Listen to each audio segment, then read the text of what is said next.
Om Namo Bhagavate Vasudevaya.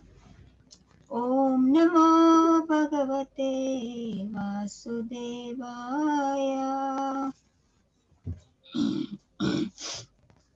Chapter 1.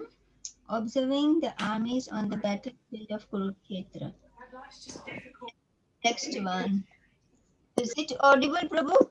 Voice is okay? Yes, Mataji, please carry on. Very audible. Text 1. Rashtra धर्मक्षेत्रे कुरुक्षेत्रे समवेतायुत्सवः मामका पाण्डवाश्चैव किम् अकुर्वत Sanjay?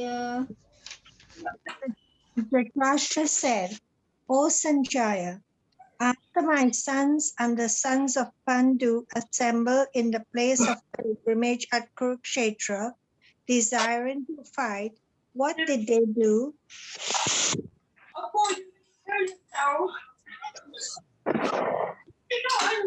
Sanjay Vacha Drishtva Anikam Vyudam Duryodanastata Acharyam Upasangamya Raja Vachanam Abravit. Sanjaya said, O king, looking over the army arranged in military formation by the sons of Pandu, King Duryodhana went to his teacher and spoke the following words. Text 3. Pashetam Panduputranam Acharyam Mahatim Jamum Vyudam Drupada Putrena Tava Shishyena Dhimata. O my teacher, behold the great army of the sons of Pandu, so expertly arranged by your intelligent disciple, the son of Draupadi. Text 4. Atra Sura Maheswasa Bhimarjuna Samayuti Yuyudhanu Viratasya Drupadasya Maharatha. Here in this army are many heroic bowmen, equal in fighting to Bhima and Arjuna, great fighters like Yuyudhana, Virata, and Drupada. Text 5. Drishtaketu Chekitana Kashirajasya Viryavan Purujit Kunti Bhojasya Saibasya Narapungavaha. There are also great heroic powerful fighters like Drishtaketu, Chikitana, Kashiraja, Purujit, Kuntiboja, and Shaiva. Text 6. Yudhamanyasya Vikranta Uttamojasya Viryavan Saubhadro Draupadeyasya Sarva Eva Maharatha. There are the mighty Yudamanyu, the very powerful Uttamaja, the son of Subhadra, and the sons of Draupadi. All these warriors are great chariot fighters. Text 7. Ashmakam tu Vishishtaye Tani Tani Bodha Dvijotama Nayaka Mama Sainasya Samgyartha Tana Bravimite. But for your information, O best of the Brahmanas, let me tell you about the captains who are especially qualified to lead my military force. Text 8. Bhavan Bhishmasya Karnasya Krupasya Samitim Jayaha Ashwatthama विकर्णश्च सौमदत्तिस्तथैव च. There are personalities like you, Bhishma, Karna, Kripa, Ashvatthama, Vikarna, and the son of Somadatta called Bureshvara, who are always victorious in battle. Text 9.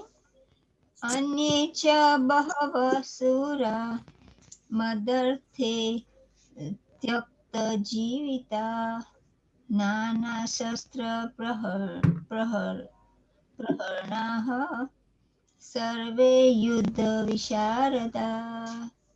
There are many other heroes who are prepared to lay down their lives for my sake.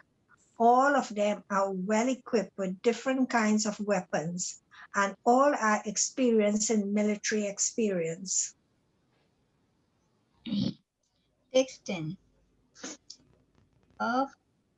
अप्राप्य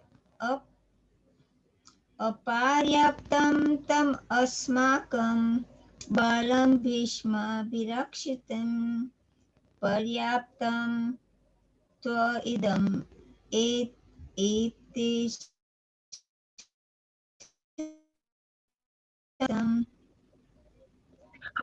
Our strength is immeasurable, and we are perfectly protected by Grandfather Bhishma, whereas the strength of the Pandavas, carefully protected by Bhima, is limited. Text 11. अयनेषु च सर्वेषु यथा भागम् अवस्थिता भीष्मम् एवाभिरक्षन्तु भवन्तः सर्व एव हि. All of you must now give full support to Grandfather Bhishma as you stand at your respective strategic points of entrance into the phalanx of the army. Text 12. Tasya sanjayanayan tasya sanjanayan harsha Kuru Vruddha Pitamaha Shihnadam Vinadochay Sankham Daddamo Pratapavan. Then Bhishma, the great valiant grandsire of the Kuru dynasty, the grandfather of the fighters, blew his conch shell very loudly, making a sound like the roar of a lion, giving Duryodhan joy.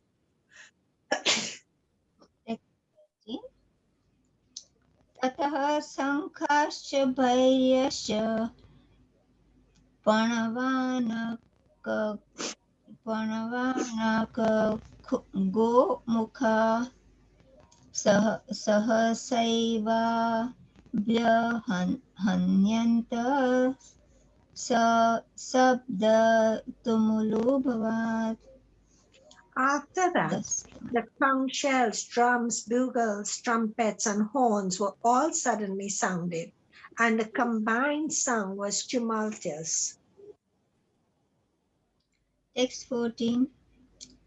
Tata Svaiterhayermukte Mahati Syandane Sthito Madhava Pandavaschaiva O Pradatmatu.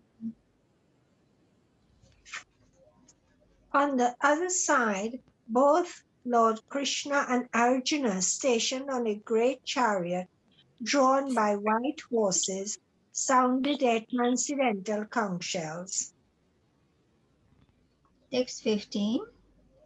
Panchajanyam Rishikesho Devadattam Dhananjaya Ondram Daddamo Mahasankham Bhima-karma Vrukodaraha. Lord Krishna blew his conch shell called Pankajanya.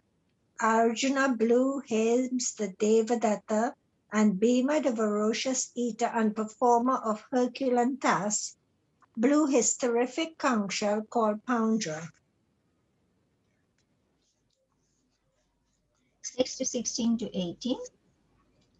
Ananta Vijayam Raja Kunti Putro Yudhishthirah Nakulaha Sahadevascha Sugosha Manipushpakau Kasyascha Paramevasa Shikhandi Cha Maharatah Drushtadumno Viratascha Satyakischa Parajita द्रुपदौ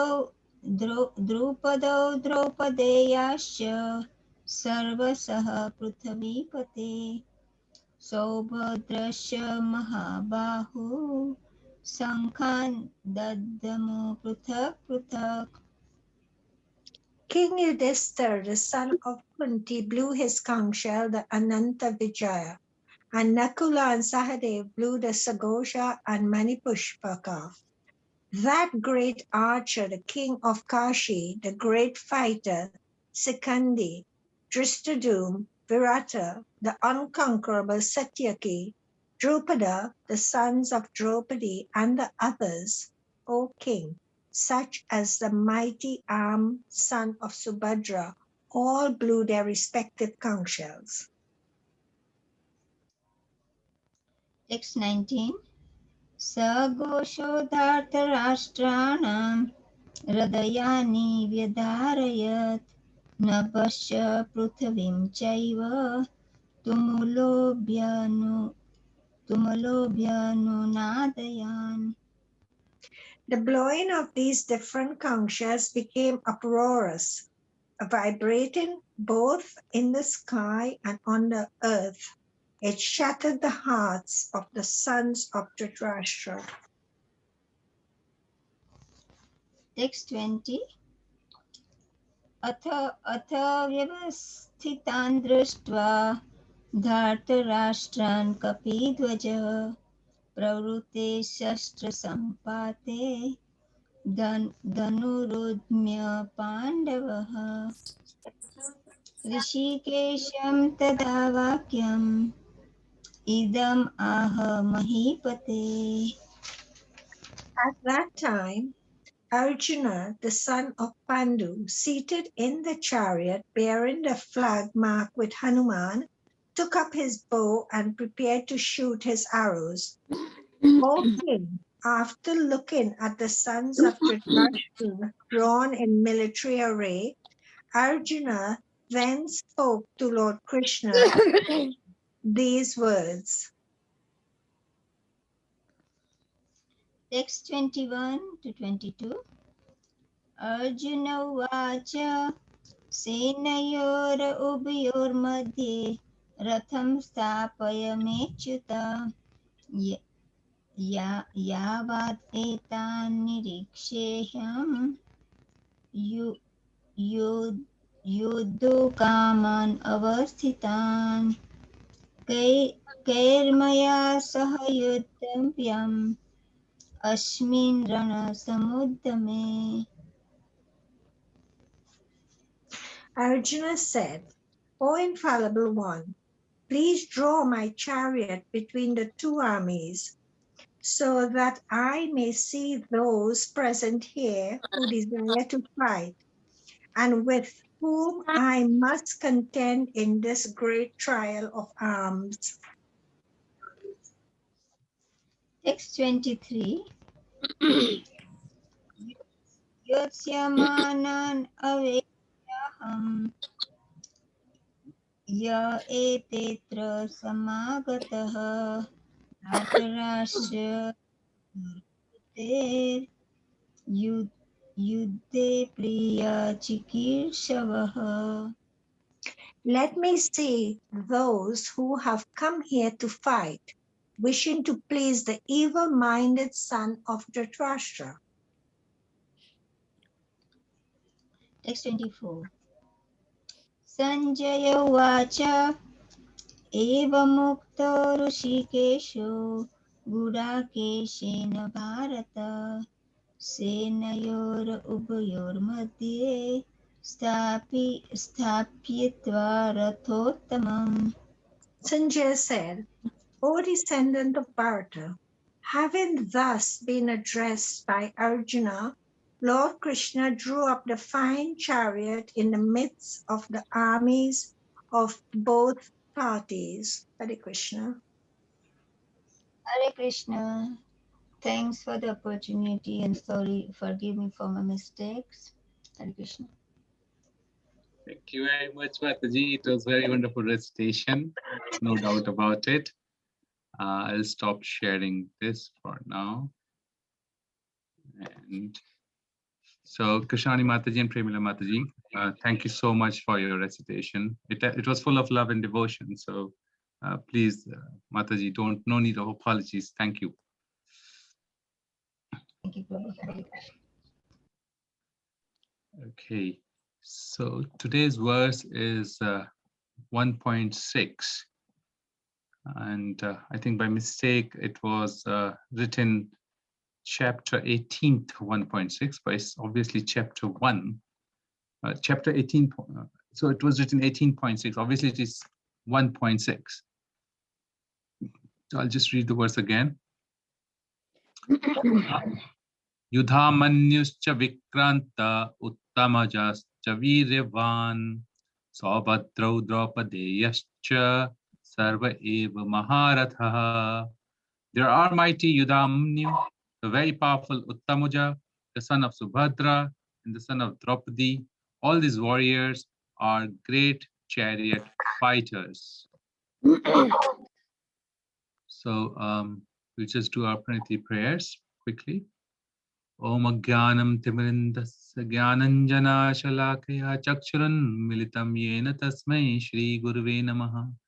Shri Chaitanya Manobhishtam Sthapitam Jena Bhutale Swayam Rupa Kadamayam Dadati Swapadantikam Vandeham Shri Guru Shri Utapadakamalam Shri Gurum Vaishnavamscha Shri Rupam Tagrajatam Sahagana Raghunathanvitam Stam Sajivam Savadaitam Savadutam Parijana Sahitam Krishna Chaitanya Devam Shri Radha Krishna Padam Sahagana Lalita Shri Vishakhanvitamscha He Krishna Karuna Sindhu Deenbandhu Jagatpate Gopesha Gopika Kanta Radha Kanta Namostute Tapta Kanchana Gaurangi Shri Radhe Vrindavaneshwari Vrishabhanu Sute Devi Pranamami Hari Priye Vancha Kalpatarubhyascha Kripa Sindhu Vaivcha Patitanam Pavnebhyo Vaishnavebhyo Namo Namaha Jai Shri Krishna Chaitanya Prabhu Nityananda Shri Advaita Gadadhara Shivasadi Gaura Bhakta Vrinda Hare Krishna Krishna Krishna Hare Hare Hare Rama Rama Rama Hare Hare. Shri Prabhupada ki jai. Shri Bhagavad Gita ki jai. Thank you everybody to come together again with great enthusiasm. And now that we have started all over again this Bhagavad Gita, and I remember last week we spoke about the very last verse of Bhagavad Gita, wherein Sanjay, with deep conviction, was stating that wherever there's Arjun, wherever there's Krishna, there'll be all victory and there'll be all opulence. Now we are going back to the setting scene of Bhagavad Gita, where we are beginning to see that how Bhagavad Gita is opening up in the battlefield of Kurukshetra. I'm sure in last 5 days, the speakers would have covered a lot of it. And therefore, I will do a bit of it and then we'll move on some characters. It's a very interesting build up, the way it's building up the conversation from Bhagavad Gita, in Bhagavad Gita. Obviously, it is in Mahabharata, and when we read Mahabharata, we see how these characters are all coming together and who is who. And with that background, then it is easy to understand why and how this battlefield has come together. But obviously, Srila Prabhupada was translating this Bhagavad Gita for the first time in English language to the Western world. And therefore, if you read in preface and introductions, you'll find that he has given a fair amount of background so that readers can appreciate as to how and why this battlefield has come about. Now, we do understand that um, the battlefield that's happening between the Kurus and the Pandu's son is the basic root cause is nobody else but Dhritarashtra himself. Dhritarashtra, being the blind brother of Pandu, he was the elder brother, but unfortunately, because of his blindness, he could not qualify to become a king. A king must have his senses working because he needs to be in those days, they need to be in the forefront of the battles and be able to guide their praja and all of their sabha in a way that that the kingdom must flourish. Now, given the situation, his younger brother Pandu was given a position of ruling the world. And we understand that Pandu had these 5 sons, and Dhritarashtra had these 100 sons and 1 daughter. So this way, when Pandu died much early than his age, Dhritarashtra was given to come and represent the king or be the king in the interim when the sons of Pandu grow up and become eligible for keeping the throne. But we do understand that when Dhritarashtra had his own son, in his heart, he felt that his sons are the rightful owners of the throne. His desire of ruling the kingdom was now getting superimposed in his own mind in seeing Duryodhan as the king. And this particular expectation, aspiration, desire of Dhritarashtra led him to the extent that we understand that he had to lose all his children in the war. Now, Dhritarashtra was so attached to his desire and then reflecting as attachment to his eldest son, which is Duryodhan, that he could not see or seek the advice given by wise Vidura, given by Lord Krishna himself, Bhishma, Dev, Dronacharya, Kripacharya, all the wise people, when they came up to Dhritarashtra, giving him the advice that this is not a fair war, he could not just accept any of those advices. He was completely blinded by the choice of what was given as that Duryodhan should become the king. Now, if we go in this verse, there are some names called out. These names we don't hear much in other places. And it's quite interesting that these names are presented in this particular verse of Bhagavad Gita. Now, Udhamanyu was a warrior who fought against the Kauravas, and he was fighting with the Pandavas. In fact, these both, Udhamanyu and Uttamajas, they are the characters, as in they are the 2 brothers from Panchal kingdom. And they both were fighting as bodyguards of Arjun. One was taking up the north and one was taking up the south wheel of the chariot of Arjuna. And Udhamanyu actually died in the fighting against Aswathama while he was fighting against Aswathama. So these are the 2 brothers who are mentioned here, who come from the Panchal Desh or Panchal heritage. Now, we also see the mention of son of Subhadra. We all know that son of Subhadra, who is none other than sister of Lord Krishna, is Abhimanyu. And he was a valiant warrior who was one of the youngest. And we definitely know his story, that how he could learn the art of entering a particular formation of the army called as Chakravyuh. While he was in the mother's womb,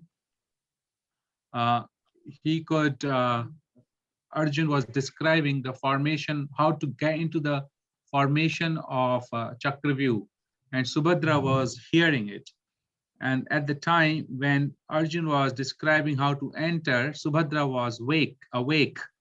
And when Arjun was describing how to get out of the Chakravyuh, Subhadra fell asleep, and therefore it is said that Abhimanyu could only hear how to get into the Chakravyuh. And although he became a great warrior, he was trained as a warrior, but unfortunately, it never came to the point that he should learn how to get out of the Chakravyuh. And therefore, we know that how, when he entered into the Chakravyuh, single-handedly, he could cover and fight against almost all the warriors of the Kuru army. And single-handedly, he was fighting. Unfortunately,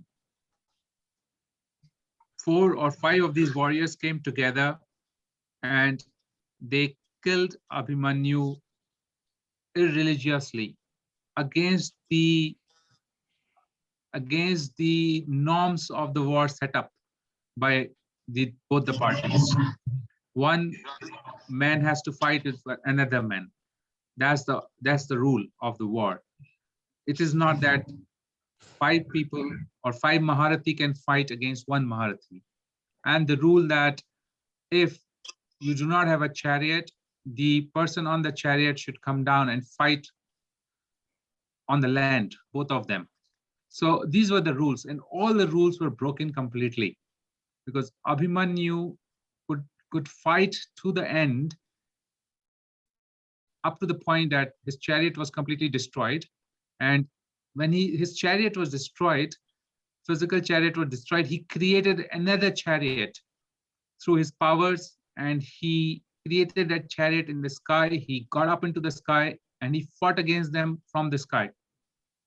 But again, these mighty warriors got his chariot down, and this time he could not create another opportunity for himself, and he was pierced by the arrows from all over when all the warriors came together and fought against him. So this is how Abhimanyu actually fought a very, very brave war.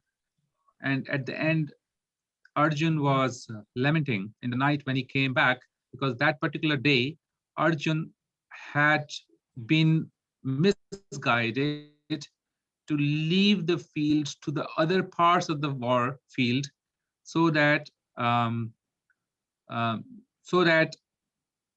the formation that Chakravi was done could be successful.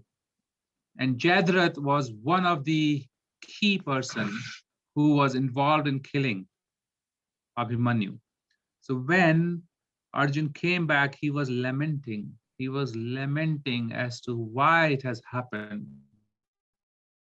How come his brothers who were present, including Yudhishthir Maharaj, including Lord Krishna, allowed a 16-year-old boy to get into the Chakravyuh and fight?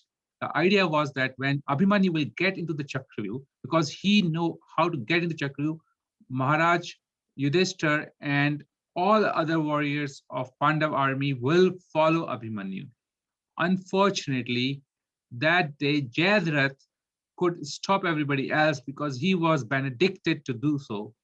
And after Abhimanyu entered the field, Jayadratha stopped all the rest of the Pandavas to enter into the Chakravyuh.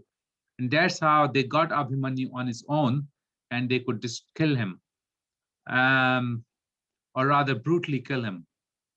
So Arjun when he came back, he became furious, and none of his brothers could meet eye to eye with Arjun.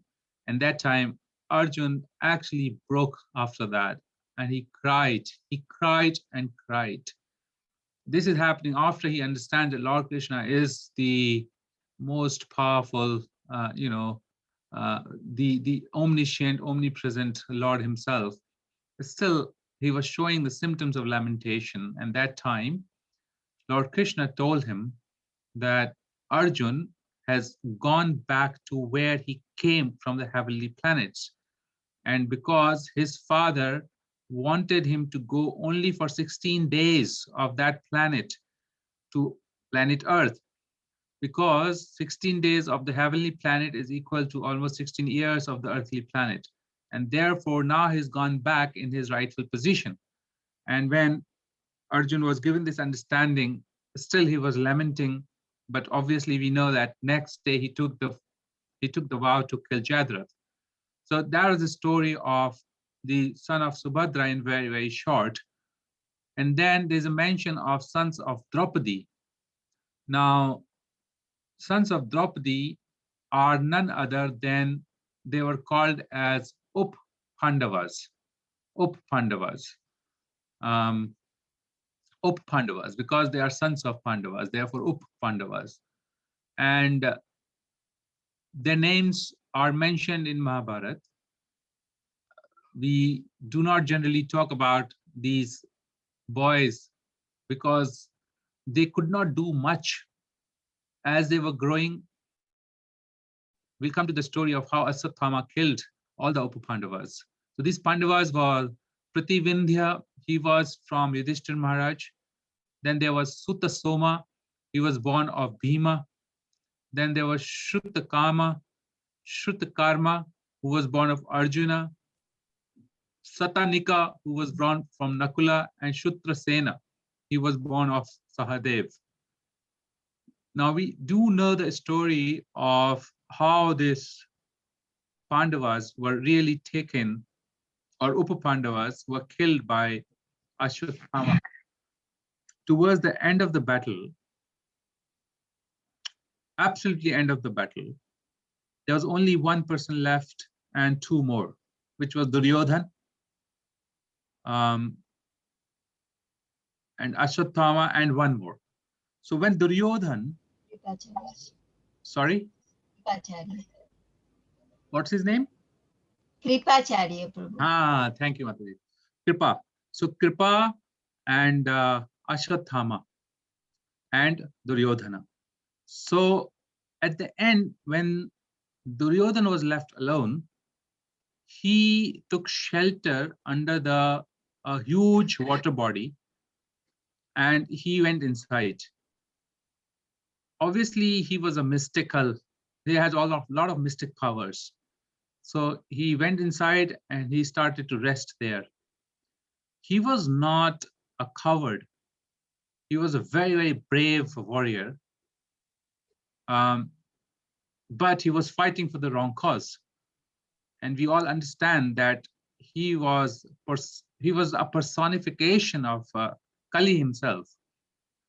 And he was supported by all the lower regions of the hellish planets, by the demoniac forces. There is an instance where this whole thing came about, that who is he, his identity is revealed in Mahabharata. I'll come to that point later sometime, but for now, so Duryodhan went into this water body, and next day, there was nobody who came to fight. And Kripacharya and Ashwatthama, they were not crowned as Senapatis to fight. So they didn't have the powers to bring the army or anybody. There was no army now. There were these three people. So Pandavas, they said that there's no one to fight today. What do we do? Where is Duryodhan? Because if Duryodhan is alive, this war is not come to an end. Therefore, they started looking and searching for Duryodhan. They get to know that he is under this water body. And when they came there, they asked Duryodhan to come out. And Maharaj Yudhishthir, again, out of his benevolence, told him, look, we are 5 and you are 1. And therefore, I give you an opportunity. If you come out of this water body, you can choose either one of us and fight with us. And if you win that one fight, then you win the war. Lord Krishna was standing on the side. He was saying, what have you done, big brother? Why have you promised this? How much fight, how much hard work, how much dedication, how much coming together has gone into come to that stage when he's left alone. And now you have given him this whole, promise, which is actually opportunity for Duryodhan definitely to win the war. Because Duryodhan's entire body was became iron body, except for his thighs. So because Mother Gandhari looked at him, and because of that austerities that Mother Gandhari had, mysticism, all of that has come as these spiritual powers have mortified his body, or rather made them solid iron. So Lord Krishna knew it, but obviously Lord Krishna tricked Duryodhana at that time and asked him to cover some part of his body when Mother Gandhari opened her eyes. So he was still weak at his thighs. But the rule of Gada Yudh is that you cannot hit under the belt. And therefore, if you go by the rules, there's no way that Duryodhana could be defeated. And Lord Krishna knew that he'll choose Bhima to fight with. And thus we know that when Duryodhana came out, Bhima and Duryodhana had a big fight, and every time Bhima was getting beaten and beaten. And this way, understand that how, sorry, I'm going to mute some of the devices.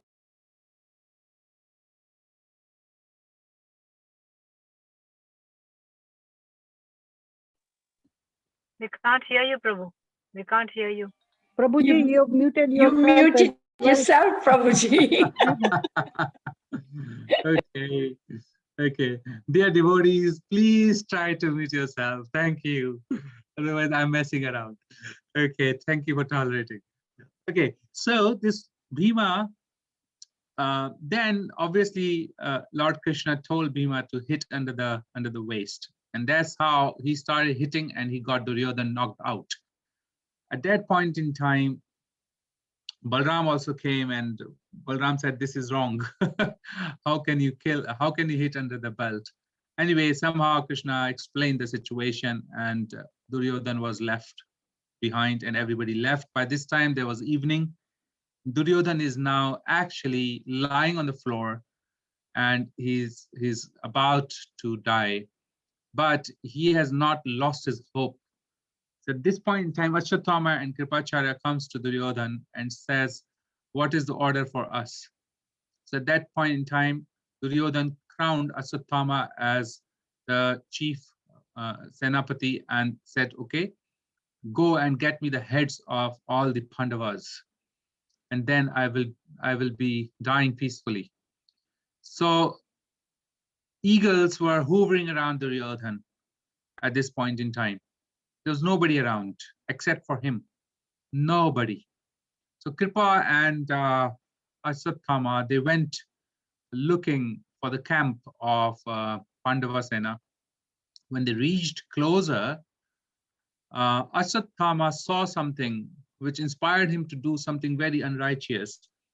He saw that while the bird was sleeping on the tree, or a creature was sleeping on the tree, a big eagle came and took that small bird or creature, I can't remember, but as a prey. And then he thought that if in nature that can happen, that while sleeping you can attack and kill, why should I not do it? And the way they have killed my father, and the way they have killed Duryodhana, he was burning with enmity.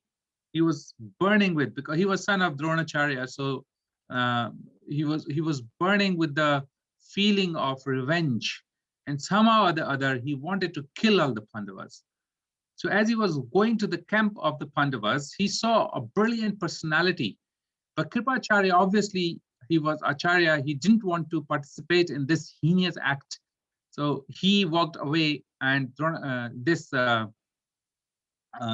Ashwatthama went on his own. At this point in time, he saw a brilliant personality walking around the camp, and he wanted to fight, and he could not fight with this personality. It was very extraordinary, powerful personality. It came about that he was none other than Lord Shiva himself, who was guarding the camp. But the providence had to come true, and therefore Lord Shiva gave him a sword or a weapon, that use this weapon and then you can do what you have come here to do. So with that weapon, with extraordinary power, this Ashwatthama entered into the camp of the Pandavas, and by the powers and intent that he had, he started to actually kill the guards and look where is actually the Pandavas. He comes to a camp where there were these 5 Upa-Pandavas sleeping, and he thought that these are the Pandavas who are sleeping here. And then he gets their head one after another, all of them. And by this time he had killed many other members of the camp, and almost most of them. And the charioteer of Lord Krishna, he was the only one who was left behind. So with these 5 heads, he comes back to Duryodhana and he says, lies to him. He realized after that he has killed Upa-Pandavas, not the Pandavas, the son of Draupadi. And therefore, when he brings these heads to Duryodhana, Duryodhana says, okay, I want to touch their heads, because he was lying down, he could not see, he could not approach. So when Ashwatthama brought these heads, then Duryodhana captured one of the head and started pressing them. And obviously the skull broke open, and the second and the third also broke open. At that time, Duryodhana said to Ashwatthama, what have you done? Even Duryodhana, who was so demoniac, he said to Ashwatthama that you have done something very heinous. This is not something that was expected out of you. You have killed these innocent children of Pandavas. You didn't get the heads of Pandavas, you got the heads of Upa-Pandavas. And that's where Ashwatthama then left the scene, and obviously post that Duryodhana also left the world. So there's more to the story of Ashwatthama. I just want to touch upon briefly the Upa-Pandavas, that how these Ashwatthama actually killed all the Upa-Pandavas, and what was the impetus behind him. Now this Ashwatthama obviously is the son of Dronacharya. Now Dronacharya is the Kuru's martial teacher, and Dronacharya is none other than Bharadwaj Muni's son. Now this Bharadwaj Muni is one of the sages that we keep hearing in a lot of our Puranas and Vedas. Now this Bharadwaj Rishi, one time there was an Apsara with the name of Ritichi, and she came down, and Bharadwaj Muni happened to see her. At that point in time, the air also came in such a way that her body became visible to Bharadwaj Rishi, and for some reason the force of desires aroused in him, and he lost his vital fluid, and he collected that in a drone, which is a pot, and therefore in that pot was born a son to him, and his name was kept Dronacharya. Dronacharya was obviously taught by topmost of the archers, which is Parshuram and Agniveshya. And Dronacharya is said to be the expansion of Brihaspati. Now this Dronacharya had the son who was this Ashwatthama. Now we also know that Draupadi, who has got his Upapandavas, is the daughter of the Panchal Naresh, who is Drupad. Drupad has two children. One was Draupadi and another was Drishtadumna. And they both had come from the Agni, fire sacrifice. And when Draupadi was born, she was a young lady. And she was very dark complexioned, just like Lord Krishna. Therefore, she was also called as Krishna.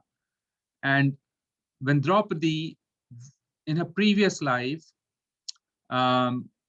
did austerities, and she asked the boon from Lord Shiva that she would like to have a husband who is who's extraordinary, powerful, etc. Like that, he asked the same thing 5 times, and Lord Shiva gave that boon to Draupadi.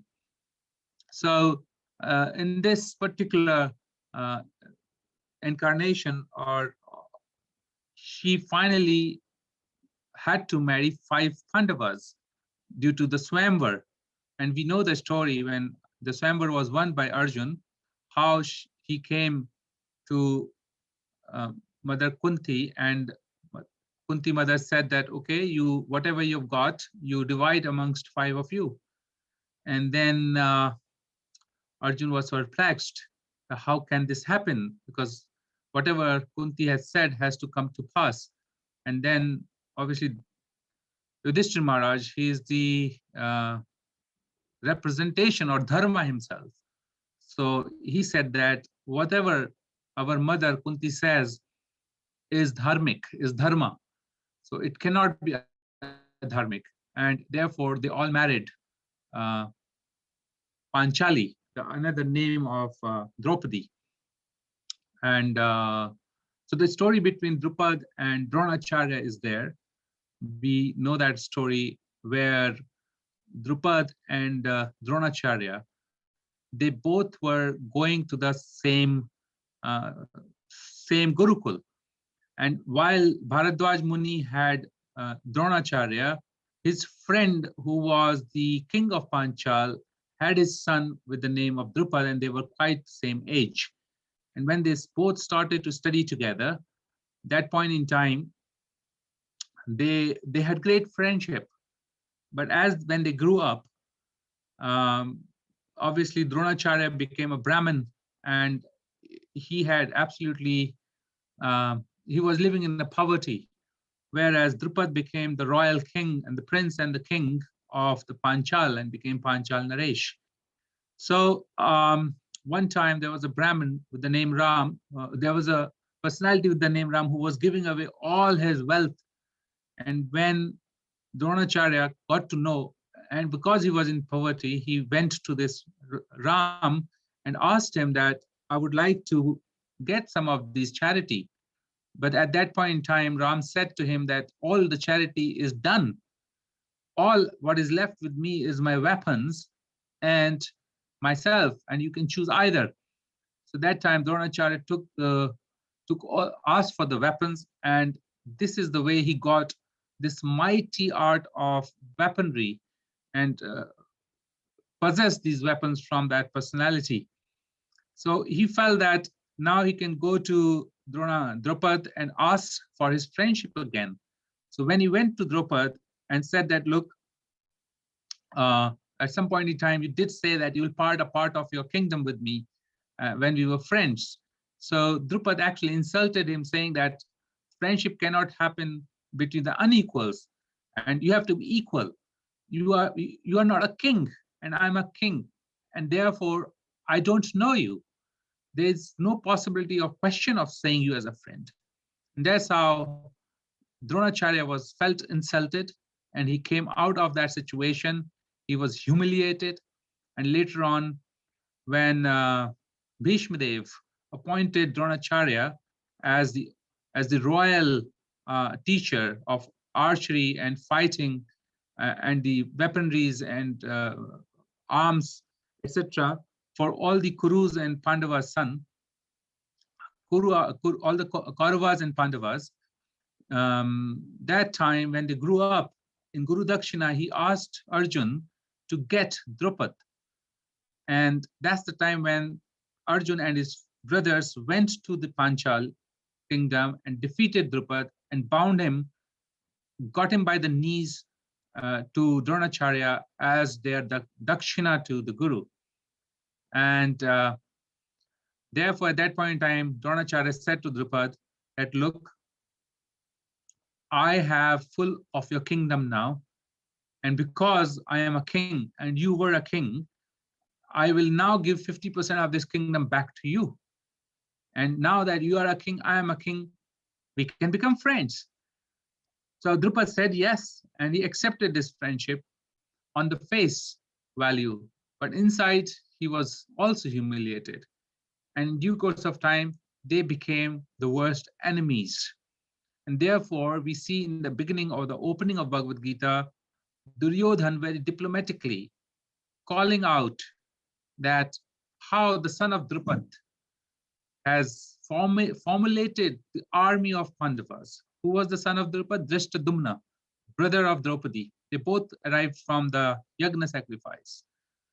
How Drishtadumna was born just to kill Dronacharya, just to kill Dronacharya. That was the purpose of his birth.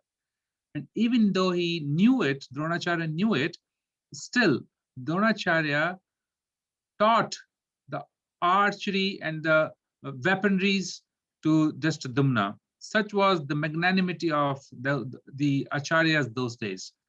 And when Drishtadumna obviously learned all this, and now Duryodhana is saying, look, son of Drupad. He never said Drishtadumna, son of Drupad. Why? Because he wanted to entice the enmity and the anger within Dronacharya. So Drupad became one of the worst enemy of the Dronacharya. So we see that we talked about Draupadi. Obviously, we talked about her, and we understand that this war that is happening, actually the point of pinnacle where this decision happened, the war must happen, was when Duryodhan insulted Draupadi and Dushashan touched the hair of Draupadi and pulled her with the hair to come out in the open assembly of the kings where the gambling match was happening. At that point in time, when Draupadi was pulled, by that time, Yudhishthira Maharaj has lost all his kingdom, all his wealth, lost himself, lost his brothers, and lost Draupadi in the gambling match. And Shakuni was laughing away because the dices were following the orders of Shakuni. They were Shakuni's dices. They were not neutral dices. And therefore, Yudhishthira Maharaj kept losing the dice game.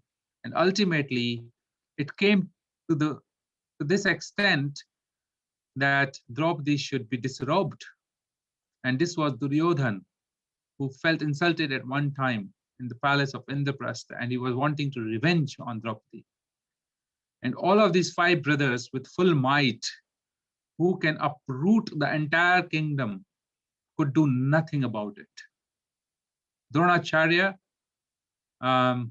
Bhishmadev, even of course Dhritarashtra, and even Gandhari came to preserve sanctity of the Kuru and Pandav family, but nothing could be done. And the order was given to disrobe Draupadi. Dushashan had the strength of 10,000 elephants, and with his mighty arms, he started disrobing Draupadi. At that point in time, she was looking at her husbands, mighty husbands, Pandavas. They'll come and save her. But unfortunately, her expectations were completely thrashed down, and she then started to call for Krishna. And we know that how Krishna mystically provided unlimited sari so that she could not be disrobed. And there's Dushashan, who was 10,000 elephant might, could not disrobe Draupadi and finally gave away. At that point in time, many vows were taken. And this disrobing of Draupadi was also phenomenal, because if this didn't happen, the war wouldn't have happened. So this is, and Lord Krishna was also showing to the world that how his devotee can completely depend upon him, and how he would come and save them from the greatest of the calamities. Greatest of the calamities. And Bhishma Dev took many vows. He said that this high on which you have petted, O Dusashan, and insulted my wife to come and sit here, O Duryodhan, I will break that thigh. For Dusashan, he said that I'll rip open your chest, I'll drink your blood from this chest. Draupadi said that I'll keep my hair open till the time that my hair would not be washed by the blood of the chest of Dusashan. So Nakul and Sahadev, they also took the vows of killing the Shakuni and Nakul, I believe. And then Bhimsen also took the vow that he'll kill all the Pandus except for Duryodhana. So in the war, when any other Pandavas were about to kill the brothers, any Kaurav brother, they'll leave him for Bhishma to fulfill his vows, and Bhishma will come and he'll kill. So like that, very, very intensified moments of revenge and vows and enmity and anger were created by this disrobing act of Draupadi. And obviously, it is something that when we think about can really shake our hearts as to what could have happened and what was happening in that Sabha. So it's already 20:45. Going back to the verse, basically, Duryodhan right now is trying to tell his own army or motivate them that, look, there are so many powerful warriors, and therefore we need to be supporting Bhishma Dev, because that word is there. He used in Sanskrit, it had two meanings, that we will be supporting him and we need his support. So supporting him because Bhishma Dev has a soft corner for the Pandavas. Therefore, he'll get weak, and therefore we may have to fight. And the other meaning is that Bhishma Dev is actually invincible. Nobody could defeat him. And we know how Bhishma Dev was laid down. So therefore, we need his support in that way.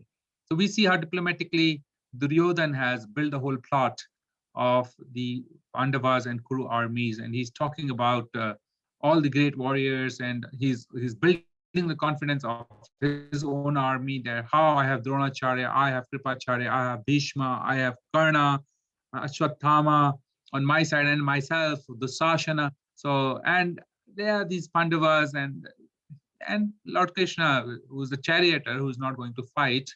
And so Shalya is there. So all of these other fighters were there in the army. So he was just building this whole context setting.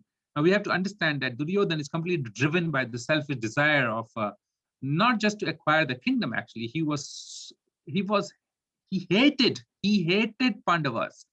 From childhood, he was trying to kill Bhima, kill Pandavas. He would make so many conspiracies to get them out of the way. And today, he was very confident. He was very, very confident. Today, the time has come that he will be able to kill them all, because he's safeguarded by so many warriors who are ready to lay their lives in front of, on his order. And by doing so, he was also saying that they will all lay their life, means they will all be killed. They'll all be killed in due course of time. So that was a very brief introduction to some of the characters. We have not covered many characters, actually. There's Karna, there's there are many, many more characters. Yudhishthira Maharaj, Arjuna himself, many more characters. Perhaps in the next few classes, whenever I get the opportunity, we'll cover some of those characters again. But thank you very much. If anybody has any comment or question, please, we can discuss that now.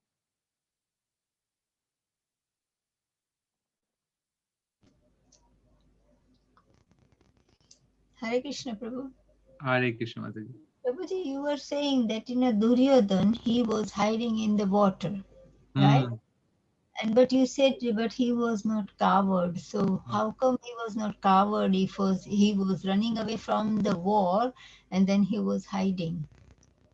Actually, So, Duryodhan, he was certainly shocked that everybody was dead. And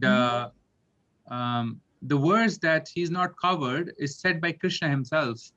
That when Yudhishthira Maharaj said that, or Bhima said that he must have run away out of fear, that time Krishna told him, no, Duryodhan is not covered. He's not run away of fighting. He was regaining his strength. He's resting and he's regaining his bodily strength. That's what he was doing.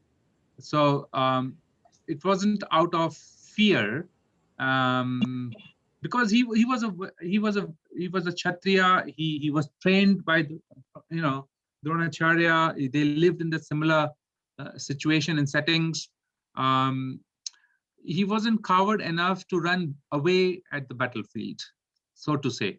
But he was otherwise very covered in the sense that he always did these conspiracies against the Pandavas. So that way he was an ill character. But in the battlefield, as a warrior, he was not coming across as a coward character. That is what I read in Krishna Dharma's Mahabharata book. okay. And one more question, Prabhu, that you say that Yudhamanyu and Uttamajas, they were from Panchal. what you call the Prince, Desh. they were prince from the Panchal, yeah. But then also Drupad was also Panchal. So was there was two Panchal Desh? No, Panchal Naresh, he was the king of Panchal. They were the prince. So I am not sure if they were related to Drupad in some way, but they were the prince of Panchal, and they both became the bodyguards. Now this is mentioned in Mahabharata itself. Let me see if I have a reference of Uttamaja and Yudhamanyu. They were Maharathis, and they were prince of the royal clan of the Panchals. So Panchal is one, and they were from the royal family of Panchals, so to say. Oh. The name of the king of southern Panchal was Drupad. So there was southern Panchal or northern Panchal. There must be the whole kingdom of Panchal, it appears like. And they were the prince of the Panchal clan. That is what is mentioned in Mahabharata. Hare Krishna, Prabhuji. Hare Krishna, Mataji, Julie Mataji, Hare Krishna.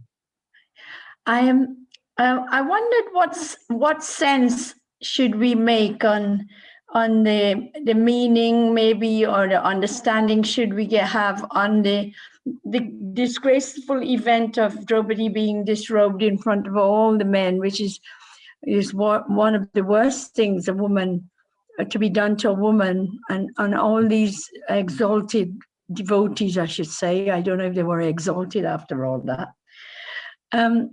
What meaning do you think we could make of that? I mean, I'm sure you know, but I don't. Because it seems like a culture that women,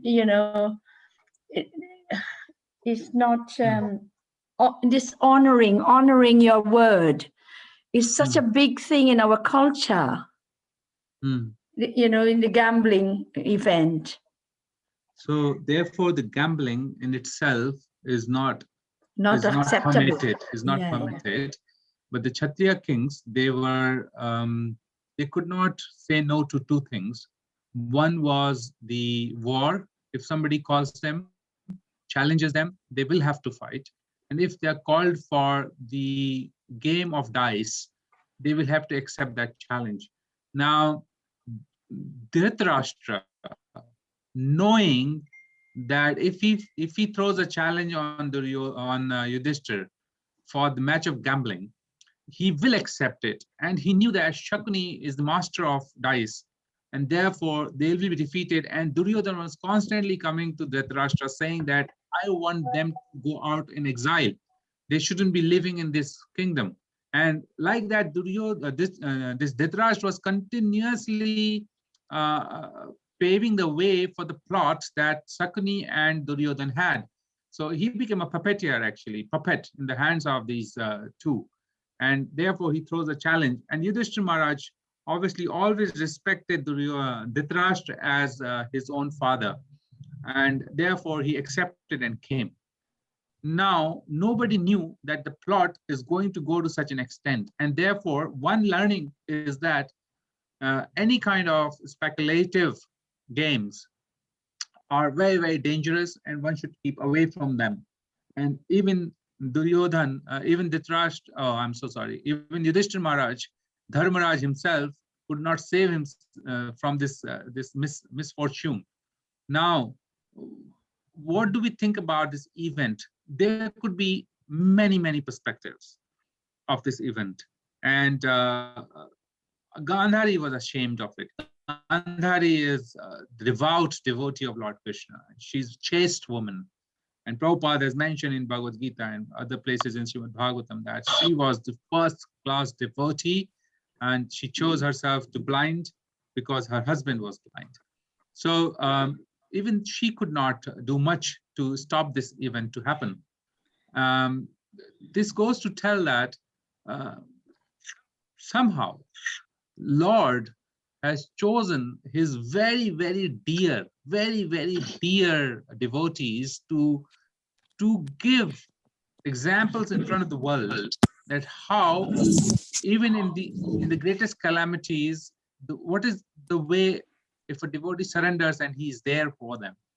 If this kind of intense event would have not happened, and this is my realization, then the war of Mahabharata would have not happened. And for that war to happen, all these events unfolded in front of everybody. Now, this war was to happen and had to happen because all the demonic forces were to be vanished. And that was one of the major mission that Lord Krishna had come down with. Paritranaya sadhunam vinashaya cha dushkritam. So these dushkritas were to be finished. And this the extent, just like in case of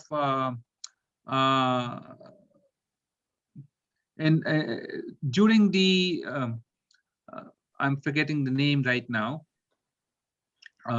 during the Raj Sabha, where horse sacrifices was done by Yudhishthira Maharaj, the yagna was done. This Ashwamedha Yagna. Yashwamedha Yagna.